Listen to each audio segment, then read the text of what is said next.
Hi everybody, John back. This is going to be part 2 of my videos where I show progressive rock albums, particularly that I've purchased or acquired over lockdown, particularly the second part of lockdown that we've had since the beginning of this year, since Christmas really. The first album I'm going to show is this one. It's not terribly long. It's by Beggar's Opera. The album's called Waters of Change. It's a reissue, very nicely done. The Beggar's Opera were a Scottish band, Scottish progressive rock band. The first album, they perhaps were a little bit more similar to some of the proto-prog bands. I'm thinking like, well, very early Deep Purple, for instance, and The Nice, even to some extent the Moody Blues. But by this album, they'd included a new person as a mellotron player. So their sound kind of sort of developed and changed quite drastically on this, and it's often regarded as one of their better albums. And the reason why I looked into this and why I got it was because I guess, yeah, during the lockdown period I've really had sort of honed in on the use of mellotron. It's hard to really kind of explain just how almost sort of addicted I've got to the sound of mellotron. I suspect it may come from my huge interest of, Scandinavian progressive rock music, and I've been really enjoying that over the past sort of half year because, well, I just have so many more new bands and albums have come to my knowledge, and yeah, I'll talk more about that a bit later on, but that's the reason why I got this Beggar's Opera. Now what I did is I did a search on the World Wide Web, on Google, search for albums that are good for mellotron, if you like, and this is one of the ones that comes up. Many of those albums that do appear, I've already got, or many of them I haven't, but this was one that really stood out, and I thought, well, I've got to give that a listen.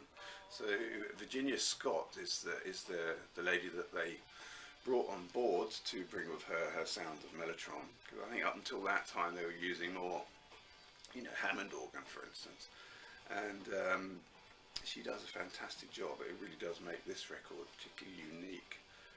Because of Virginia Scott's use of mellotron and the way she does it. She is also Scottish, I guess unsurprisingly really, since they were based up there.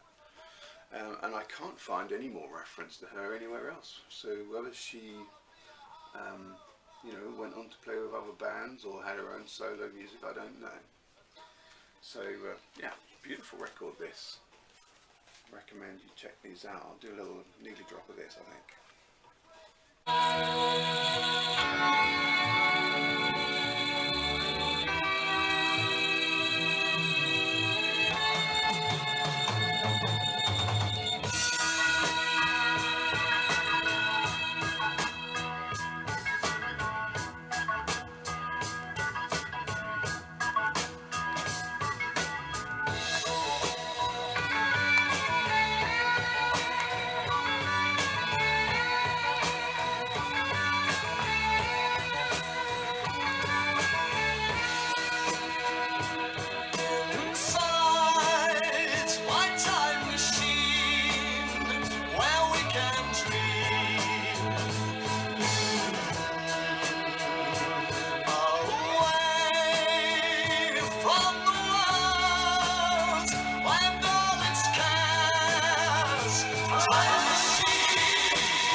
Another album that came up on the search for albums that are good for mellotron is this. It's the band I hadn't heard of. Well, they're a Dutch band called called Earth and Fire, and this is the second album called Song of the Marching Child. Got a plain exterior cover, but amazing gatefold image there. It's a concept album, and yeah, surprisingly, just in one of Static Traveller's, Alan's recent videos, he showed the first album released by them. Although he showed an alternative cover, I think the one that he showed had a Roger Dean cover, which is quite rare. I'd love to get hold of a copy of that. It wasn't that impressive, the music, that I didn't think, so you should try this, Alan. It's pretty good. I guess this is a bit more fun to listen to purely because, again, just like the last album I showed, they really do introduce Mellotron into this, and it really sort of takes it to a new level. So they have a female vocalist on this, and I think her vocals may take a little bit of getting used to. She has one of those androgynous vocal sounds. What your style is, it's just the way she sings, and that always make me feel like it could be a woman or it could be a prepubescent boy, if you like. So it sort of sits in there, and I've never really enjoyed that kind of thing. In fact, it's a bit like nails down a chalkboard for me. I'm not really selling this album very much, am I? But once you get past that, I think it's nice. Could be a lot worse, I guess. Foliage of the wood shines bright, as green as emerald light. Over the fields vibrating air, houses of baby glass. Some cows are grazing near the fence. The lowering clouds accumulate,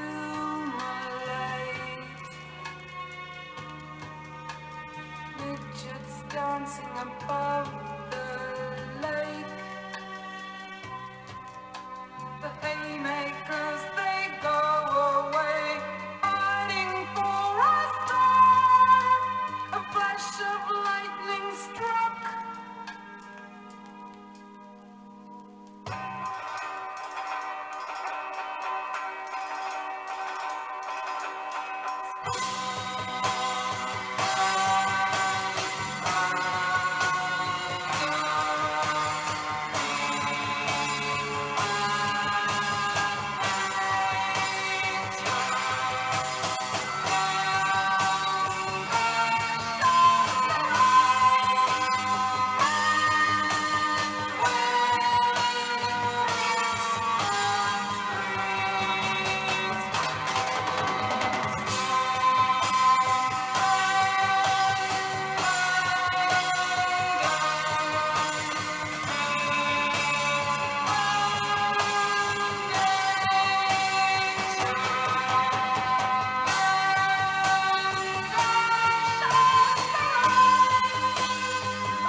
So this is the second album, and if you like Mellotron, you've got to look into this because it's great.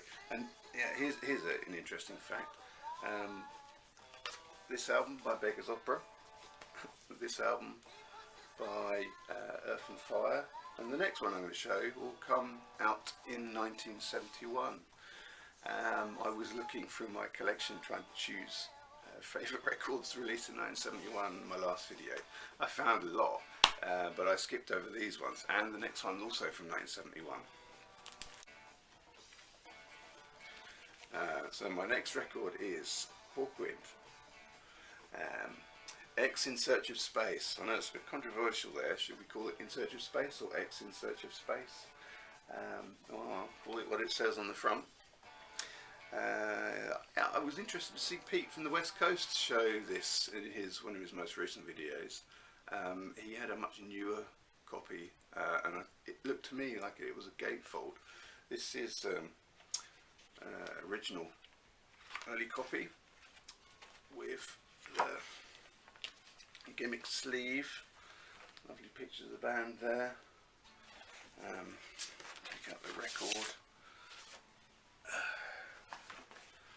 Photographs of the band, and of course on the back you've got a lovely picture of Stacia there, a little bit blurred.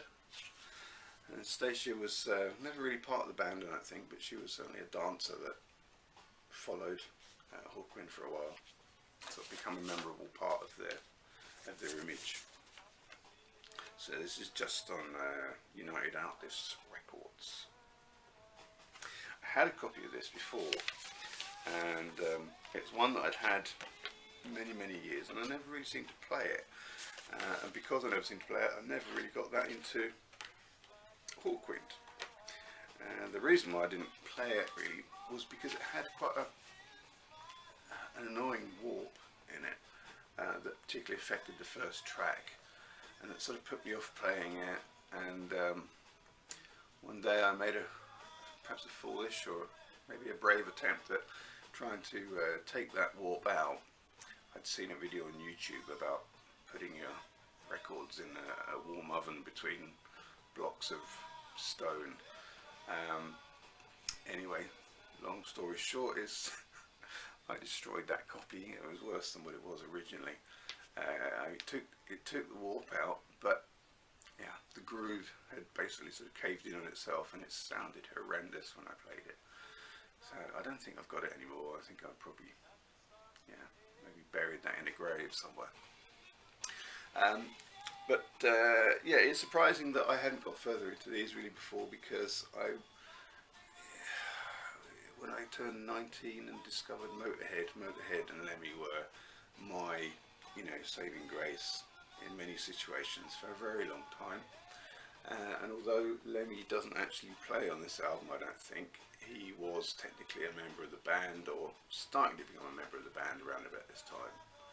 And after this, the album came out after this, and I think 2 or 3 more after he was a fully fledged member. I think he was perhaps just a roadie at this time, I'm not really sure. But yeah, great. There's Hawkwind, X in Search of Space, released since 1971. So another reissue. I bought this quite some months ago now. I didn't get this because of any Mellotron association or anything like that. I got it because I thought it was time I had a copy. One of those records I've been looking out for a long time. Nearly never see it, and I thought, well, just going to have to buy the reissue, and I'm quite glad I did. It was reasonably priced. Got quite a nice, lush, although slightly unusual Roger Dean cover. I bought the second album. Is it called Death Walks Behind You, or Death Walks Behind Me or something? I bought that for £1 in a charity shop a few years ago now, and I've quite enjoyed that. It's an unusual record. The title track of that is one that's even been covered by sort of doom rock bands or doom metal bands, because it is actually quite scary when I played it. My children are all a bit scared because it sounded so creepy and, you know, almost like a soundtrack to a ghost movie or something. And it's a nice album, pretty well made. Happy to have found that for £1 in a charity shop, in good shape. It would have been lovely to have found this also for £1 in a charity shop in good shape, but well, it hasn't happened yet, so that's why I got this album. To be honest with you, I probably need to listen to this a bit more. It's my pursuit of the sound of lush sounds of Mellotron that has sort of guided my listening, really. So once that morphs or sort of goes over, this no doubt will probably get a lot more attention. Anyway, back on to albums released in 1971, although that's not the theme of this video. I showed this in a recent video. I think, was it the Prog Tag? I think it probably was. This was another sort of lucky find that I had, quite a rare record, and a band that you don't really hear very much about. This was their sort of one and done album that they released, quite collectible and sought after. And when I pulled this out, I think I explained that in the video when I showed this last time. When I pulled this out, I looked up just to read up about them again and refresh my memory. And it turned out that last year, 2020, there'd been a new album released by this band that had actually been recorded way back in, I think it was 1972 that it had been recorded. It just never got released. And they'd found the tapes, gone back into the studio, done what they needed to do, and they've just released that last year. And I looked online to find that particular album, and I found it. And surprisingly, it was really cheap to buy. How much was this? I think I paid about £13 for this, brand new. I mean, it was sealed, you know. I guess the idea is to keep some sort of continuity in their style. Nice inner sleeve. Nice story about all of this and lots to read. Yeah, they saved the tapes from when they made the beginning of the second album. I think they recorded around about 7 tracks, it says here. But they sold the tape machine that they recorded it on, so they couldn't play it back, and they had to send it away to a company that could record it and sort of digitize it basically. He says here that he sent away the I think the 2-inch tapes, and he received it all back on a memory stick.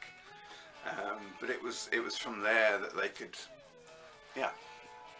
carry on sculpting the material they had into a second album.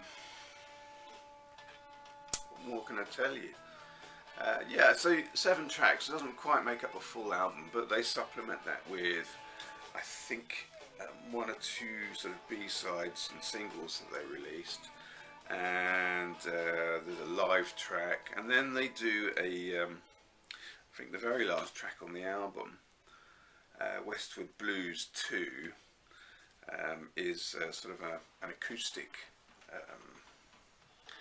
unplugged version of a song that's on the original.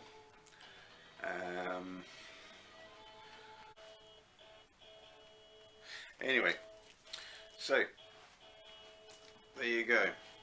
That's that. What do I think of it? Still kind of getting to know. I mean, I can't find this on the Prog archives, but on Discogs it's listed as being prog, although I think it's probably a bit more sort of classic rock, because it came out in '71. Then it's got that sort of sense of prog about it. And interestingly, reading the material they give here on their record, they say that they didn't necessarily think of themselves as being a prog band back in the day, in the early 70s, but it's just perhaps a touch of psychedelia that they had that came across that way. And this, what do I think? Well,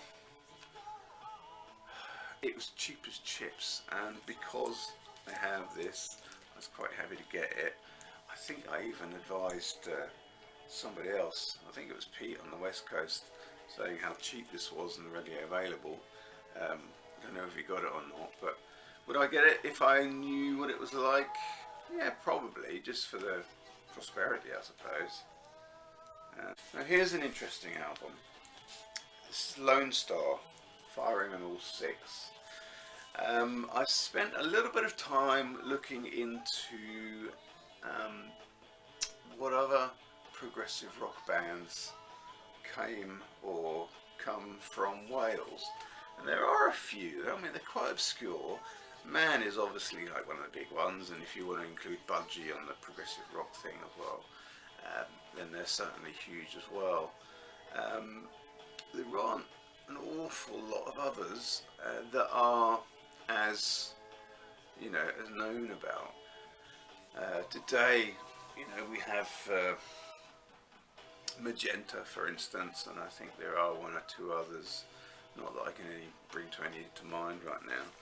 But back in the 70s, there were a few, and this is one of them that when I was reading up about them, I thought they sounded interesting. It's called Lone Star. That's the name of the album, and the album is called Firing on All Six. It's their second album, and it's their first album, and it's actually a really good record. Although it's sort of described as being prog, and I think in Prog Archives they list this as being heavy prog.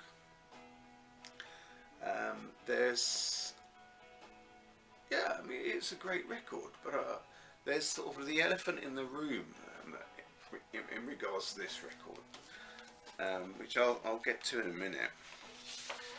It's the lyric sheet that came with it. I think the other album that they did had a different vocalist. I'm not 100% sure, but this is just on CBS. Beautifully produced. It sounds really crisp and really.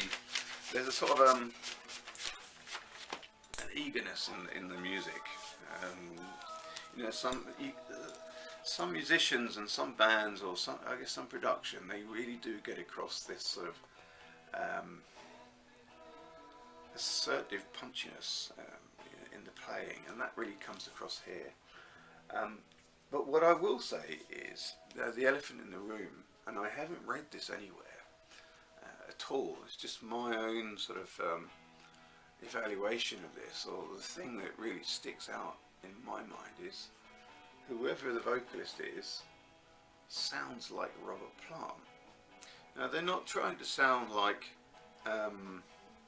Led Zeppelin. This isn't a Led Zeppelin clone band, and I don't know if they purposely intended to sound sort of like a Robert Plant solo album. But if you ever listen to those first Robert Plant solo albums, I can't remember the names right now.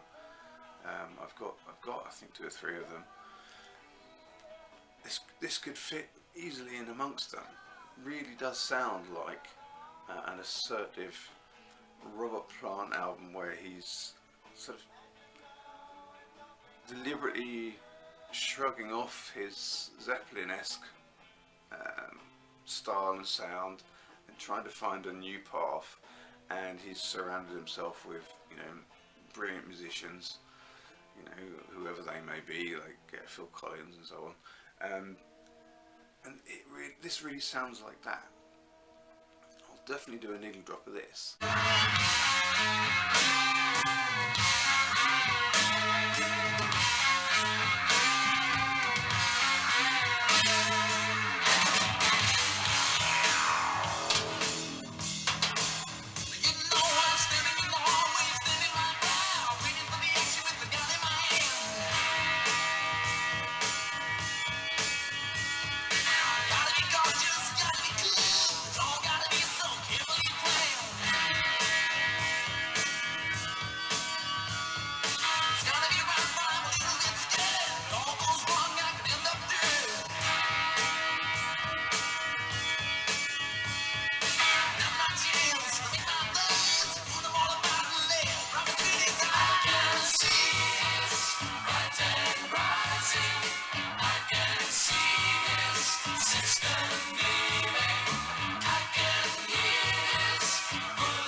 it's a great record. Definitely going to look into getting the other one of these. I'd never heard of them before. Never heard anyone speak about them before. There are actually a few other sort of 70s prog bands from Wales that I'm going to look a bit further into. So this was sort of a stab in the dark, and it's paid off. Really, really good album. Really glad to have this, and I think you'll enjoy this if you give it a listen. So another one on the Mellotron list is this. I've seen this referred to actually many times as being, you know, amongst the greatest things that Barclay James Harvest did. It's their live album. I think it's the first live album that they did. It's a double, and what is it? The guy that plays the Mellotron, I think is his name. Yeah, so the guy that plays the organ is Stuart Woollerstone. They used to call him Wooly. I think maybe they still do call him Wooly, I don't know. But he's the guy that's responsible for keyboards. And normally, yeah, so the early Barclay James Harvest music was basically written and designed to be played with a full orchestra. And they actually did that for a while. Very, very expensive for them, especially when they didn't really kind of break into the big time. But by this live album, when they were doing this, they'd decided they just couldn't go with the orchestra, the orchestration that they'd like to have had, or that they'd been used to, and Wooly was forced into a situation where he really had to kind of up the Mellotron stakes. So yeah, Mellotron is, you know, quite front and centre in this album. It's early, I think it's come out in '72, so I mean they hadn't released a large majority of their catalogue yet. The tracks that they present here are pretty good. In fact, yeah, I would go so far as to say that the tracks that they play here are better on this album being played live than they are actually on the studio albums. That's my view. Anyway, I'm starting to get one too many Barclay James Harvest records in my collection. There we go. Nectar Recycled. So this is an album that I'd had my eye on for a while. I bought a couple of Nectar albums a few years ago, and I quite enjoyed them, but I wasn't really kind of inspired to sort of pursue the rest of their music. But they're often referenced. People often talk about Nectar and their albums, and this is one that is often spoke about as being a great record. I quite like the cover.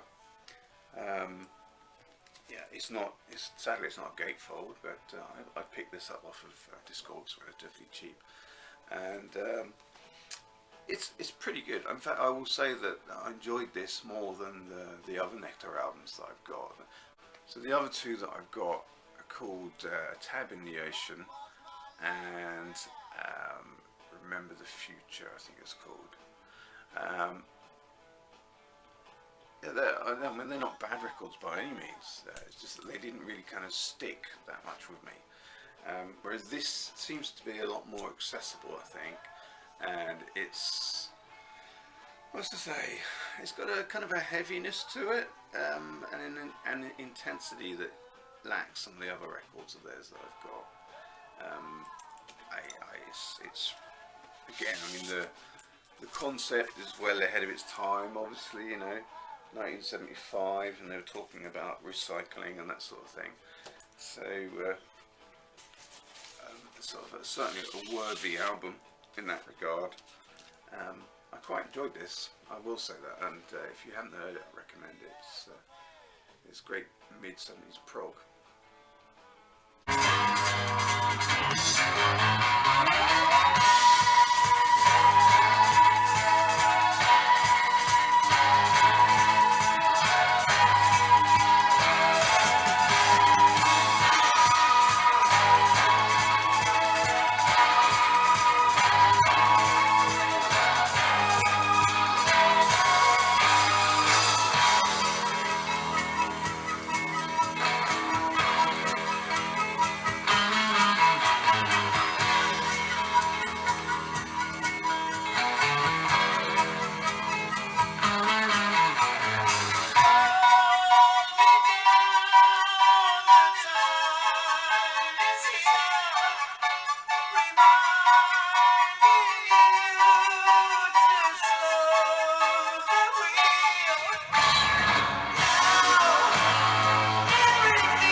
Okay, everybody, well, thanks very much. Forget how many that is now, but yeah, those are some of the ones that I've been listening to. There's a few more to come yet, and a whole load of Scandi Prog records for me to really kind of show and talk about. But for now, I'll just say thanks very much for watching. Check out my next video. A little bit difficult for me to kind of be as fluent with these videos as I'd like to, because I've got to share my space again with a working wife. Kids are at school now, so that makes it a little bit easier, but I can't really sit here and talk about records and listen to music while my wife's over there working. They wouldn't really be good at all with it. So I need to grab the chance when I can, and take my chances when I have the time. But okay, thanks very much everybody. Check out my next video. Bye. Oh, and enjoy the needle drops. Bye.